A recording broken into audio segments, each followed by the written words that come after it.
Hi friends, ಮೋಟರಿಸಮ್ ಕಡೆಯಿಂದ ಇದೊಂದು RC200 engine. Problem ಏನಪ್ಪ ಗಾಡಿಯಲ್ಲಿ ಅಂದರೆ ರನ್ನಿಂಗಲ್ಲಿ ಬಂದ್ಬಿಟ್ಟು ಕಸ್ಟಮರ್ಗೆ ಗಾಡಿ ನಿಂತೋಗ್ಬಿಟ್ಟಿದೆ.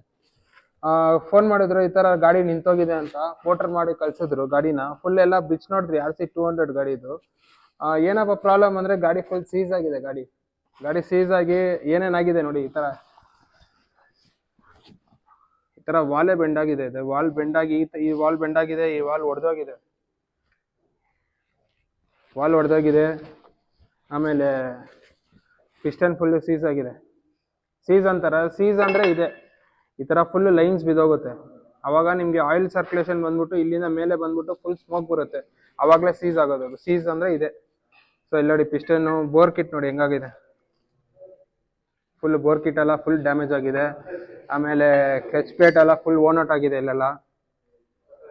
ಸೊ ಇದೆಲ್ಲ ಆಗಿರೋದು ಏನಪ್ಪಾ ಅಂದ್ರೆ ಇಲ್ಲಿ ನೋಡಿ, ಇದು ಒಂದು ಟೈಮಿಂಗ್ ಚೈನ್ ಇಂದ ಬಂದ್ಬಿಟ್ಟು ಇಷ್ಟೆಲ್ಲ ಬಂದ್ಬಿಟ್ಟು ಸೀಸ್ ಆಗಿರೋದು, ವಾಲ್ ಹೊಡೆದೋಗಿರೋದು, ಆಮೇಲೆ ವಾಲ್ ಬೆಂಡ್ ಆಗಿರೋದು, ಪಿಸ್ಟನ್ ನೇಟ್ ಆಗಿರೋದು ಎಲ್ಲ ಬಂದ್ಬಿಟ್ಟು ಈ ಟೈಮಿಂಗ್ ಚೈನ್ ವರ್ಕ್ ಆಗುತ್ತೆ ಅಂದ್ರೆ ನಿಮ್ಗೆ ಕರೆಕ್ಟ್ ಆಗಿ ಟೈಮಿಂಗ್ ಅಲ್ಲಿ ಬಂದ್ಬಿಟ್ಟು ಗಾಡಿ ಓಡಿಸುತ್ತೆ.